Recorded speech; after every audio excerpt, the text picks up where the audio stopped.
அனைவருக்கும் வணக்கம். நான் இன்றைக்கு நல்ல மொறுமொறுப்பான நல்ல ருசியான தோசையும் பச்சரிசியை தான் செய்ய போகிறேன். அதோட வல்லார கருவேப்பிலை தேங்காய் எல்லாம் போட்டு ஒரு ருசியான சட்னியும் தான் செய்ய போகிறேன். இப்போ வாங்க செய்யலாம்னு பார்க்கலாம். இந்த தோசை செய்கிறதுக்கு நாம முதல்ல உளுந்து வரிசைலாம் ஊற போட்டு எடுக்கணும். நான் முதல் நாள் ஊற வச்சு எடுத்துட்டேன். அளவுலாம் ஸ்க்ரீனில் வரும் பார்த்துக்கொள்ளுங்க. பச்சரிசிலாம் எடுத்துட்டேன். பச்சரிசி உளுந்து கொஞ்சம் இது வெந்தயம் சேர்த்து ஒரு 8 ஹவர்ஸ் ஊற போட்டு ஊற போட்டுட்டு அடுத்த நாள் இரவு நான் ஊற போட்டேன். நீங்கள் பார்க்குறேன் 8 மணி நேரம் ஊற வச்சுக்கொள்ளுங்க. ஊற வச்சுட்டு நல்லா அரைச்சி இந்த அளவுக்கு அரைச்சி எடுத்துக்கொள்ளுங்க.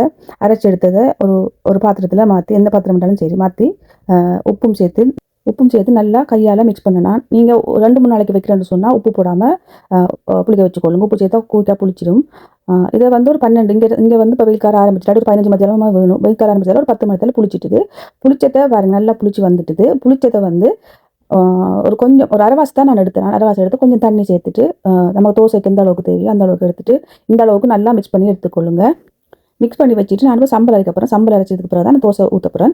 இப்போ கருவேப்பிலை சின்ன வெங்காயம் இஞ்சி ஒரு துண்டு வெள்ளைப்பூடு ஒரு துண்டு பச்சை மிளகாய் கருவேப்பிலை வல்லார தேங்காய் தேசிப்புளி கொஞ்சம் தண்ணி விட்டு நல்லா அரைச்சி எடுக்கணும். இந்த சம்பல் நான் நிறைய வீடியோக்களில் யூடியூப்பில் போட்டுருக்கிறேன். இந்த வல்லாரையும் சேர்க்கிறேன்னா சின்ன பிள்ளைகள் வல்லார சும்மா சாப்பிட மாட்டாங்க. அப்படி சாப்பிடாத ஆட்களுக்கு இப்படி நீங்கள் தோசைக்கு செய்து கொடுத்தீங்கன்னா விரும்பி சாப்பிடுவாங்க. நல்ல டேஸ்ட்டாக இருக்கும். அந்த வல்லாரி சூடு காட்டக்கூடாது. சூடு காட்டாமல் தான் அவிக்காமல் தான் நம்ம அரைக்கணும். நீங்கள் வல்லாரி அவிச்சிங்கன்னு சொன்னால் அந்த சூட்டிலேயே அந்த வல்லாரையில் சத்தெல்லாம் போயிடும்னு சொல்லுவாங்க. அதனால நான் எப்பவும் அப்படியே தான் போட்டு அரைக்கிறது. வரைச்சதை வச்சுட்டு நம்ம இப்போ தோசை செய்கிறத பார்ப்போம். தோசை கல்லில் கொஞ்சம் தண்ணி ஊற்றலிங்க. நீங்கள் இது நொன்ஸ்டிக்கு ரெண்டு நான் தண்ணி தெளிச்சேன். கல் தோசைன்னா கொஞ்சம் ஆயில் விட்டு தடவிட்டு ஊற்றுங்க. இப்போ நான் நல்லெண்ணெய் தான் மேலே விட போகிறேன். நல்லெண்ணெய் நல்ல உடம்புக்கு நான் நெய்யும் நல்லெண்ணையும் 2 தோசையும் தான் போட்டது. நான் நல்லெண்ணெய் தோசையை தான் காட்டுறேன். நெய் தோசை நிறைய நான் போட்டிருக்கிறேன் வீடியோ. நல்ல மொறுமொறுப்பான தோசை ரெடி ஆகிட்டு. இந்த வீடியோ பிடிச்சிருந்தா லைக் பண்ணுங்கள், ஷேர் பண்ணுங்கள், கமெண்ட் பண்ணுங்கள்.